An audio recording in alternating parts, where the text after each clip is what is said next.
It's me. Sorry I was late. My camera would not turn on and I didn't know what was happening and I was really confused. So I had to unplug it and replug it in the same USB thing about a million times. Also, sorry if you can hear Scarlet Hollow in the background.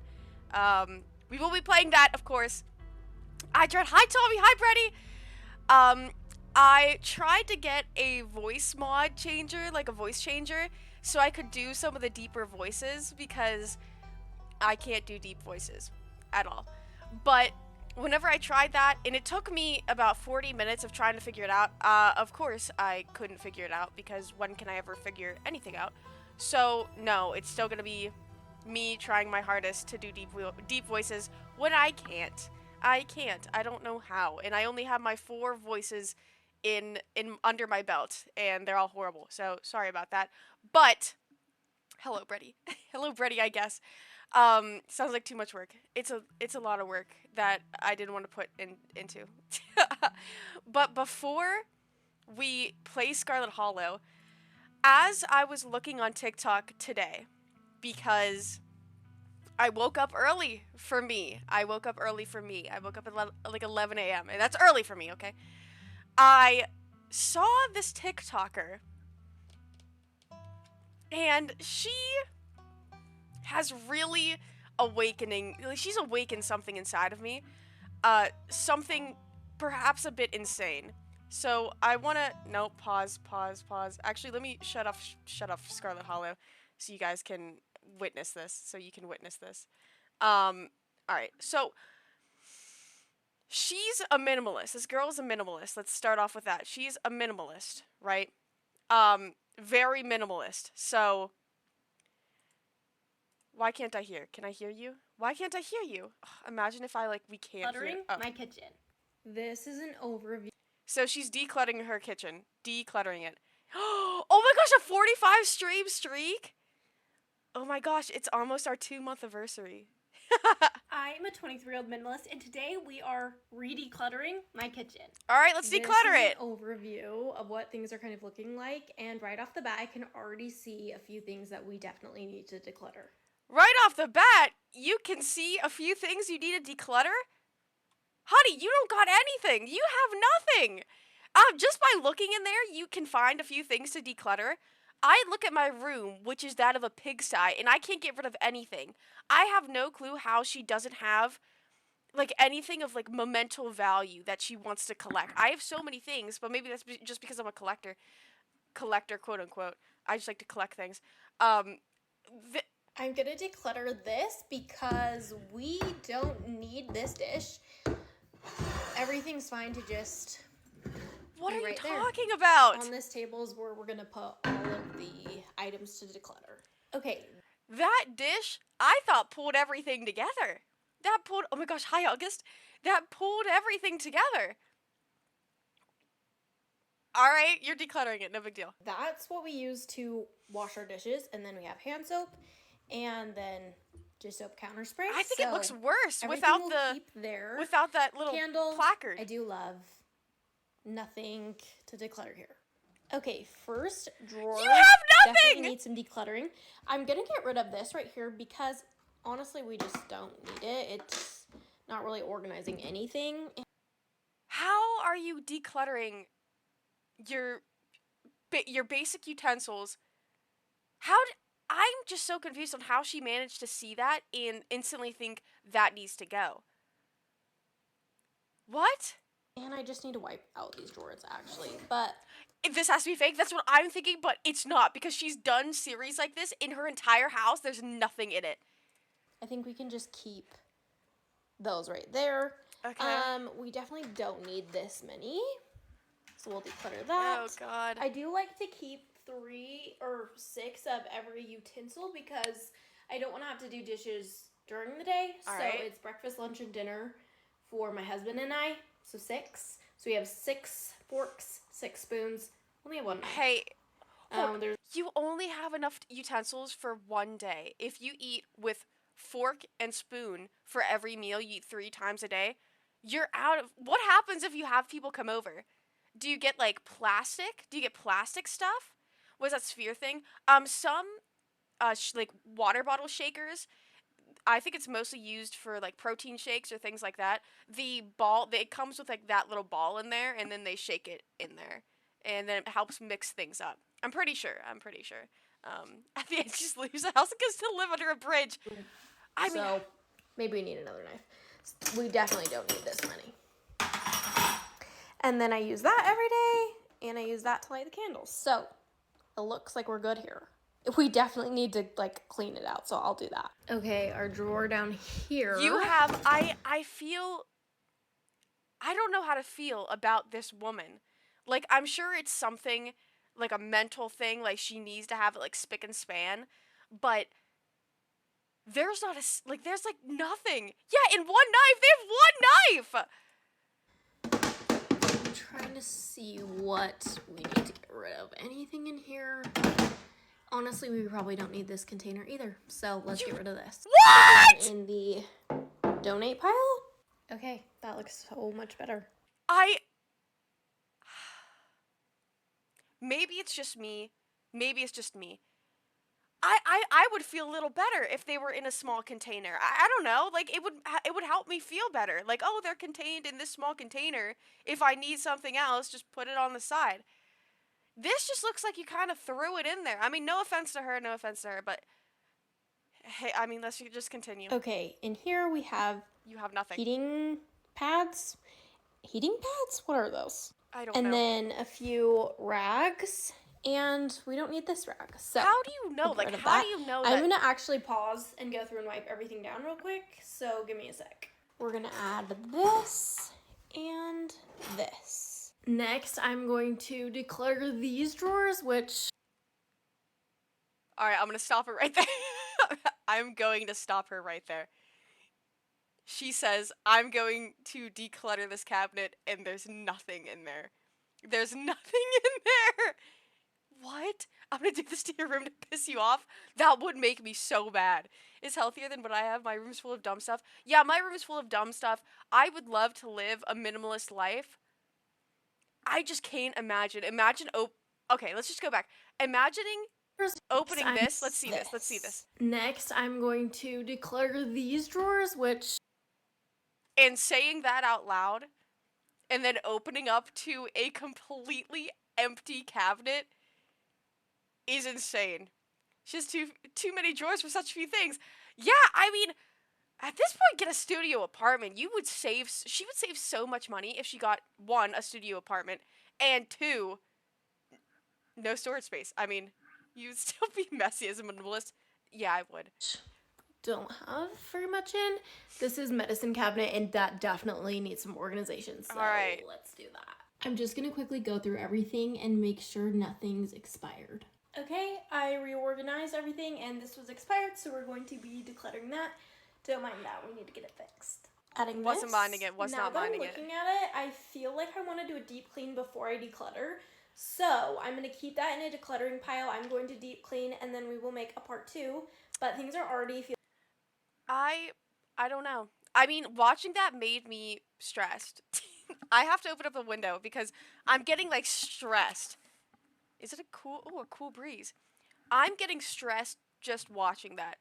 Maybe it's because I grew up in a house that we had, like, a ton of things. Like, it was full. And also, maybe that's because my entire family was under the assumption that every single day that somehow, some way, an apocalypse would happen. And so we have 70,000 worth of nonsense that's been expired for 5 years. And then whenever I bring up, hey, we should throw this out, they always say, you know, the expiration date, it doesn't matter if something were to happen. Alright, okay, fair. Alright, fair. Hello, King Ruby. She's been taught by a blonde person. Perhaps even by me. But there's another video of hers, which I watched months ago, because this was posted months ago. So, here's her next one. Alright, wait, can it? I can't. Hold on, I have to go back. Hold on, I have to... All right, just do. All right, and then go, and then just go. This is my bedroom, and I'm going to declutter it today. This is a challenge for me. Not because I'm sentimental and I have so much stuff it's hard to get rid of. No. It's because I've gotten rid of 90% of what I own. I barely have anything left. But I still feel like I could squeeze the last bit of clutter out of my bedroom, and then I can say with confidence I'm 100% decluttered in here. What? So I'm going to challenge like, myself this is to see if I can crazy. come up That with this 5 has to be things I can crazy. declutter that I'm not using every single day and that I don't actually need. Right off the bat, not a lot to declutter. I have nothing under the bed, nothing on top, so not a lot to declutter here. We're gonna start with my nightstand. Oh dear. Okay, if this has to be some sort of like a mental block, like something that mentally, like, she just feels like she has to do every now and again, right? Because there's nothing. And so what does she mean, I feel like I could still declutter, when there's nothing here? She don't even have a lamp. It's a big scary... Exactly. There's nothing here. I write in my journal every day. I write in my planner every day. I put that on after every shower. So nothing there. All right, nothing there. Okay, I'm in my laptop every day. I have to have my charger. Okay, yeah, nothing there. Okay, bottom drawer. This is where I keep my jewelry, and I've been very into jewelry recently. It's been so fun. So I'm sure there's something in here I could get rid of.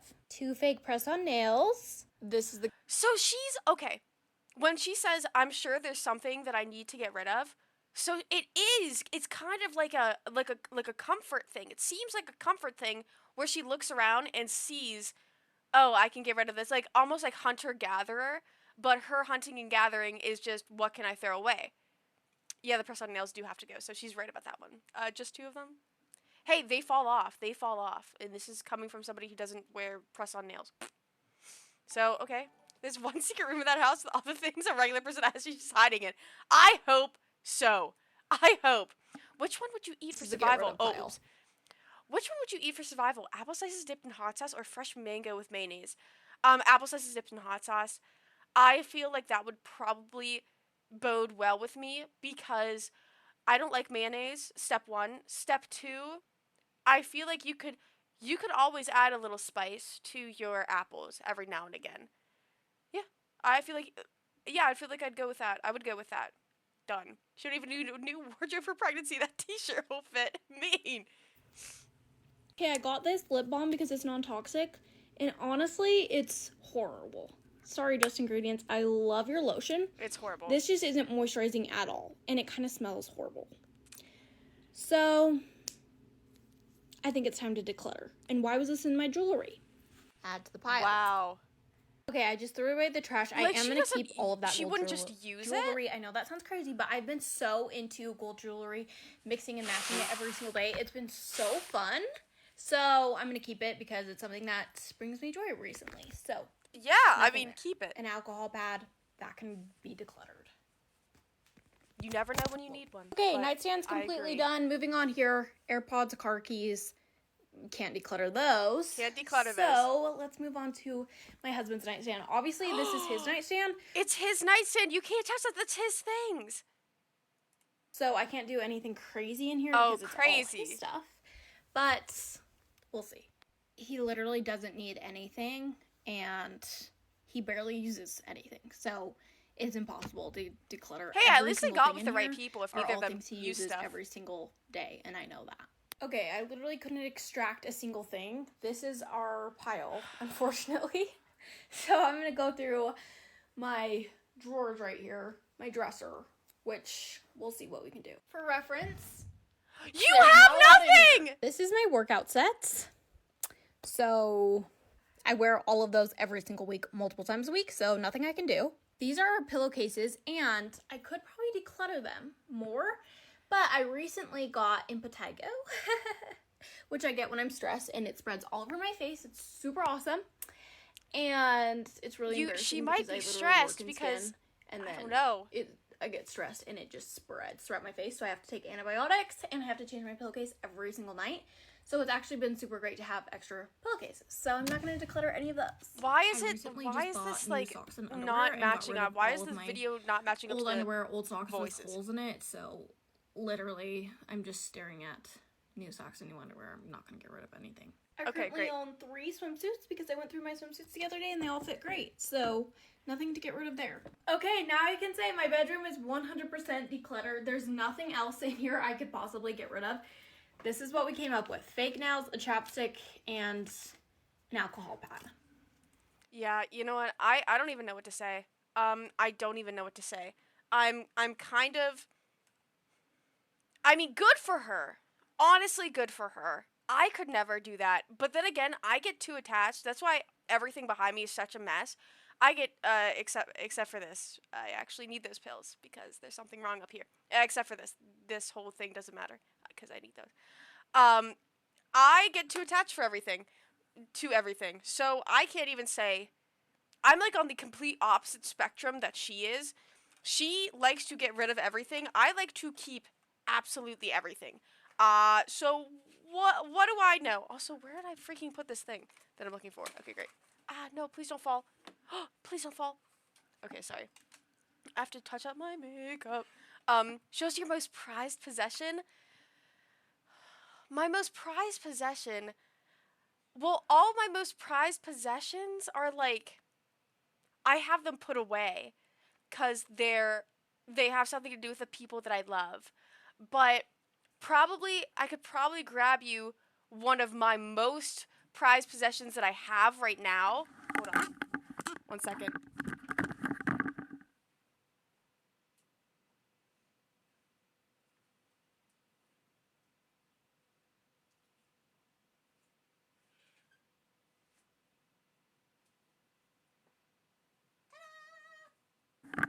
It's him.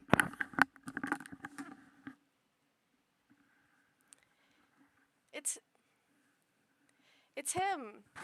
Um this is a plushie that my sister got me 5 years ago, and I've loved him a lot. But I used to have him in my bed every night so I could lay on him, but then I laid on him too much that he became to get really flat like a pancake. So then I had to put him up.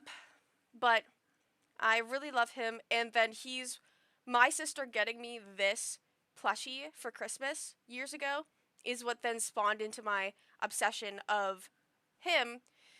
And now I have about 30 versions of him. Technically, his name is Rilakuma, but I didn't know his name whenever my sister got him for me because she got him from FYE. So I just called him Squim. So he's forever Squim to me, even though technically his name is Rilakuma. But I love him. He's probably my most prized possession that I have in my room. In my room, at least. At least that. I love him so much. He makes me happy. I love all his little. He has friends too. He has. He has like a. He has 2 other bear friends. One of them is Kurilikuma, and then the other one is. It begins with a C, but I forget because he's the baby. That one is a baby, and I didn't know of him until like. That was all you could possibly declutter. Sorry, I didn't. I forgot that I actually unpaused that, but I love him a lot, and he is the best. And I'm really nervous because I'm supposed to be moving out of my house here soon, and will I be able to bring them all?